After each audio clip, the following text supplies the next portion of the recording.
നമസ്കാരം. പണ്ഡിറ്റ് ശ്രീരാം ശർമ്മ ആചാര്യയുടെ വൃക്ഷാരോപണത്തിന് ദേവാരാധനയോളം പ്രാധാന്യം നൽകുക എന്ന ഹിന്ദി ഗ്രന്ഥത്തിലെ അറിവിലേക്ക് നമുക്കൊരുമിച്ച് യാത്ര ചെയ്യാം. ഈ യാത്രയിൽ മരങ്ങളും നമ്മളും തമ്മിലുള്ള പവിത്രമായ ബന്ധത്തെക്കുറിച്ച്, ഒരുപക്ഷെ നമ്മൾ മറന്നുപോയ ആ ആത്മീയ സത്യത്തെക്കുറിച്ച് നമുക്ക് വീണ്ടും ഓർത്തെടുക്കാം. അപ്പം നമ്മുടെ ഈ യാത്ര എങ്ങനെയാണ് മുന്നോട്ടു പോകുന്നതെന്നല്ലേ?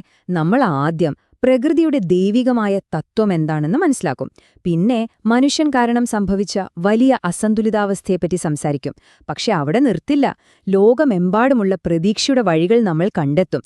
ഒടുവിൽ നമുക്ക് ഓരോരുത്തർക്കും എന്ത് ചെയ്യാൻ കഴിയും എന്നൊരു വിശുദ്ധ പ്രതിജ്ഞയിലേക്കും ഈ അറിവിന്റെയെല്ലാം സത്തിലേക്കും നമ്മൾ എത്തിച്ചേരും.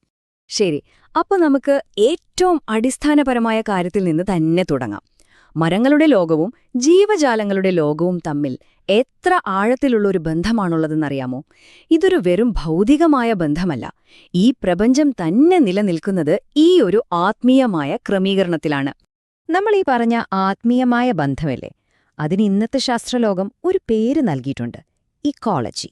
വളരെ ലളിതമായി പറഞ്ഞാൽ, പ്രകൃതിയിലെ ഓരോന്നും, വായുവും വെള്ളവും മരങ്ങളും ജീവികളുമെല്ലാം ഒരു വലിയ കുടുംബം പോലെ എങ്ങനെയാണ് ഒരുമിച്ച് പ്രവർത്തിക്കുന്നതെന്ന് പഠിക്കുന്ന ഒരു ശാസ്ത്രമാണിത്. ഓഗസ്റ്റ് തീനിമാൻ, കാൾ ഫ്രീഡ്രിക്സ് തുടങ്ങിയ ജർമ്മൻ ശാസ്ത്രജ്ഞർ ഇതിനെ പ്രകൃതിയിലെ സന്തുലിതമായ വ്യവസ്ഥ എന്നാണ് വിളിച്ചത്. ഒന്ന് ചിന്തിച്ചു നോക്കൂ, ഈ മരങ്ങൾ നമുക്ക് തരുന്ന പവിത്രമായ സമ്മാനങ്ങളെക്കുറിച്ച്. അവ ഒരു പ്രതിഫലവും ചോദിക്കാതെ നമുക്ക് മഴ തരുന്നു, മണ്ണിനെ സംരക്ഷിക്കുന്നു, പക്ഷികൾക്ക് വീട് നൽകുന്നു, ഇലകൾ പൊഴിച്ച് ഭൂമിയെ വളക്കൂറുള്ളതാക്കുന്നു. എല്ലാത്തിനും മുകളിൽ ഓരോ നിമിഷവും നമുക്ക് ജീവിക്കാൻ വേണ്ട പ്രാണവായു നൽകുന്നു. എന്തൊരു നിസ്വാർത്ഥമായ സേവനം അല്ലേ! ഇത്രയും മനോഹരമായൊരു ക്രമീകരണം അല്ലേ? പക്ഷേ നമ്മൾ മനുഷ്യർ ഈ സന്തുലിതാവസ്ഥയോടെ എന്താണ് ചെയ്തത്? പ്രകൃതിയുടെ ഈ താളം എത്ര ഭയാനകമായാണ് നമ്മൾ തെറ്റിച്ചതെന്ന് നമുക്കിനി കാണാം. ഒരുപക്ഷേ നമ്മുടെ കാലം നേരിടുന്ന ഏറ്റവും വലിയ വെല്ലുവിളി ഇതായിരിക്കും. ഈ കണക്കുകൾ കേൾക്കുമ്പോൾ ചിലപ്പോൾ നമ്മൾ ഞെട്ടിപ്പോകും. വെറും 50 വർഷം മുൻപ് നമ്മുടെ ഭൂമിയിൽ 12.8 ബില്യൺ ഹെക്ടർ വനമുണ്ടായിരുന്നു. ഇന്നത് വെറും 2 ബില്യൺ ഹെക്ടറാണ്. നമ്മുടെയൊക്കെ ഒരു ജീവിതകാലം കൊണ്ട് മാത്രം സംഭവിച്ച മാറ്റമാണിത്. ഭൂമിയുടെ പച്ചപ്പ് എത്ര വേഗത്തിലാണ് മാഞ്ഞുപോകുന്നതെന്ന് നോക്കൂ. പരിസ്ഥിതി ശാസ്ത്രജ്ഞർ നമ്മളോട് ഒരു കാര്യം വ്യക്തമായി പറയുന്നുണ്ട്: നമ്മുടെ ഈ ഭൂമിയുടെ ആരോഗ്യം നിലനിർത്തണമെങ്കിൽ അതിന്റെ ഉപരിതലത്തിന്റെ ഏറ്റവും കുറഞ്ഞത് 33% വനങ്ങളായിരിക്കണം. ഇതൊരു വെറും നമ്പറല്ല, ഇത് നമ്മുടെ നിലനിൽപ്പിന്റെ താക്കോലാണ്. അപ്പോ നമുക്ക് വേണ്ടതും നമ്മുടെ കയ്യിലുള്ളതും തമ്മിലുള്ള വ്യത്യാസം കണ്ടോ? വേണ്ടത് 33%, പക്ഷേ ഇപ്പോഴുള്ളതോ വെറും 16%. അതായത് പകുതിയിൽ പോലുമില്ല. ഈ വലിയ വിടവ് നമ്മുടെ ഭാവിയെക്കുറിച്ചുള്ളൊരു അപകട സൈറനാണ്. ഈയൊരു സാഹചര്യത്തിലാണ് ഒരു യുനെസ്കോ സമ്മേളനത്തിൽ വ്ളാഡിമിർ ക്രാജീന എന്ന കനേഡിയൻ വിദഗ്ധൻ ആ നിർണായകമായ മുന്നറിയിപ്പ് നൽകിയത്. അദ്ദേഹം പറഞ്ഞതിതാണ്: യദി വൃക്ഷ നഹി രഹേംഗെ തോ മനുഷ്യർ ഭി നഹി രഹേംഗെ. അതായത്, മരങ്ങളില്ലെങ്കിൽ മനുഷ്യനുമില്ല. എത്ര ലളിതവും എന്നാൽ ശക്തവുമായ വാക്കുകൾ അല്ലേ? അപ്പോ ഈ മരങ്ങൾ കുറയുന്നതുകൊണ്ട് യഥാർത്ഥത്തിൽ എന്താണ് സംഭവിക്കുന്നത്? അത് നമ്മുടെ ഓരോ ദിവസത്തെയും ജീവിതത്തെ ബാധിക്കുന്ന കാര്യമാണ്. സഹാര മരുഭൂമി ഓരോ വർഷവും വലുതായിക്കൊണ്ടിരിക്കുന്നു. ശ്വാസകോശ രോഗങ്ങളും ത്വക്ക് രോഗങ്ങളും കൂടുന്നു.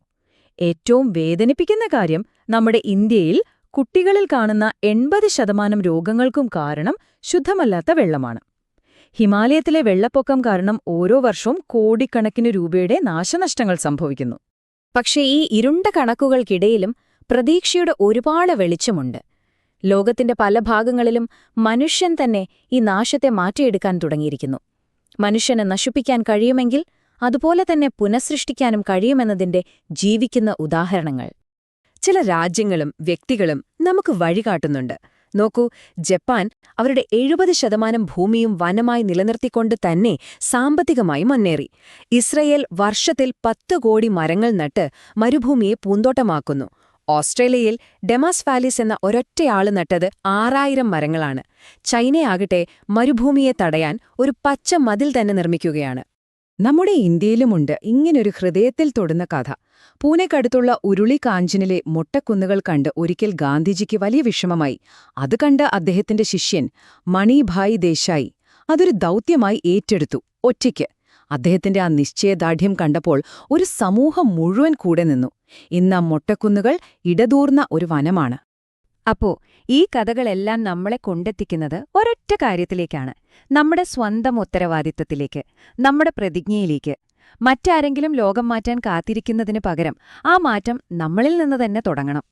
ഈ സമയത്ത് നമ്മുടെയൊക്കെ മനസ്സിൽ സ്വാഭാവികമായ ഒരു ചോദ്യം വരാം. അയ്യോ, ഇതൊക്കെ ചെയ്യാൻ വലിയ പണവും സൗകര്യങ്ങളൊക്കെ വേണ്ടേ? സാധാരണക്കാരായ നമ്മളെ കൊണ്ട് എന്തു ചെയ്യാൻ പറ്റും, അല്ലേ? പക്ഷെ ആചാര്യജി ഇതിന് നൽകുന്ന ഉത്തരം വളരെ മനോഹരമാണ്. ഉത്തരം ഇതാണ്: ഒരു മരം നടുക എന്നത് ഒരു ആരാധനയാണ്. അതെല്ലാവർക്കും ചെയ്യാൻ കഴിയുന്ന ഒരു പരമപുണ്യമാണ്. ഇതിനു വേണ്ടത് പണമല്ല, പദവിയുമല്ല. വേണ്ടത് ഒന്നു മാത്രം: നല്ലൊരു മനസ്സ്. ലോകത്തിലെ ഏറ്റവും വലിയ കോടീശ്വരനും ഒരു സാധാരണക്കാരനും ഒരേപോലെ ചെയ്യാൻ കഴിയുന്ന പുണ്യകർമ്മം. അപ്പോൾ നമ്മുടെ കടമ രണ്ടാണ്, വളരെ ലളിതമാണ്. ഒന്ന്, പുതിയ മരങ്ങൾ നടുക. ഒരു കൊച്ചുകുട്ടിയെ പരിപാലിക്കുന്നത് പോലെ സ്നേഹത്തോടെയും ഉത്സാഹത്തോടെയും അതിനെ വളർത്തുക. 2, നിലവിലുള്ള മരങ്ങളെ സംരക്ഷിക്കുക. അനാവശ്യമായി ഒരു മരം പോലും മുറിച്ചുമാറ്റാൻ അനുവദിക്കാതെ അതിന് കാവലായി നിൽക്കുക. നമ്മൾ ഓർക്കേണ്ട ഒരു കാര്യമുണ്ട്: പുതിയൊരെണ്ണം നടുന്നതുപോലെ തന്നെ പ്രധാനമാണ് ഉള്ളതിനെ സംരക്ഷിക്കുന്നതും. മഹാകവി അലക്സാണ്ടർ പോപ്പ് പറഞ്ഞൊരു കാര്യമുണ്ട്, അതെത്ര ശരിയാണെന്ന് നോക്കൂ. നിങ്ങൾക്കൊരു ഓർമ്മ ബാക്കി വെക്കണമെന്നുണ്ടെങ്കിൽ വലിയ വീടുകൾ പണിയുന്നതിനേക്കാൾ കൂടുതൽ ശ്രദ്ധ മരങ്ങൾ നടുന്നതിൽ കൊടുക്കുക. കാരണം അവ എന്നും നിലനിൽക്കും. നമ്മൾ ബാക്കി വെച്ചു പോകേണ്ടത് കോൺക്രീറ്റ് കെട്ടിടങ്ങളല്ല, മറിച്ച് തലമുറകൾക്കു തണലേകുന്ന ജീവനുള്ള മരങ്ങളാണ്. ശരി, അപ്പൊ നമ്മള് ഇത്രയും നേരം സംസാരിച്ച കാര്യങ്ങളുടെ എല്ലാം കാതൽ എന്താണെന്ന് നമുക്കൊന്ന് നോക്കാം. ഇത് വെറുതെ കേട്ടുപോകാനല്ല, നമ്മുടെയൊക്കെ മനസ്സിൽ സൂക്ഷിക്കാനുള്ള കുറച്ച് പ്രധാനപ്പെട്ട ചിന്തകളാണ്. ഒന്നാമതായി, പ്രകൃതിയും ജീവനും ഒന്നാണ്, അവയെ വേർപിരിക്കാനാവില്ല. രണ്ടാമത്തെ കാര്യം, നമ്മുടെ ഭൂമിക്ക് 33% പച്ചപ്പ് വേണം, പക്ഷെ നമ്മുടെ കയ്യിലുള്ളത് വെറും 16% മാത്രം. മൂന്നാമതായി, ഈ വനനശീകരണം നമ്മുടെ കാലാവസ്ഥയും ആരോഗ്യത്തെയും സമ്പദ്വ്യവസ്ഥയും ഒരുപോലെ നശിപ്പിക്കുന്നു. എന്നാൽ നാലാമത്തെ പോയിന്റ് പ്രതീക്ഷയുടേതാണ്. ഈ നാശം നമുക്ക് മാറ്റിയെടുക്കാൻ സാധിക്കും.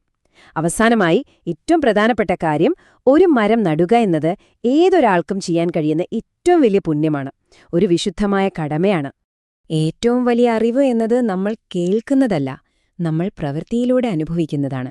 അതുകൊണ്ട് ഞാൻ നിങ്ങളോടൊരു ചോദ്യം ചോദിക്കട്ടെ: ഈ ദൈവീകമായ സേവനത്തിന് തുടക്കം കുറിക്കാൻ നിങ്ങളുടെ ആ വിശുദ്ധ പ്രതിജ്ഞയുടെ ആദ്യപടിയായി നിങ്ങൾ നടാൻ പോകുന്ന ആ ഒരൊറ്റ മരം ഏതായിരിക്കും?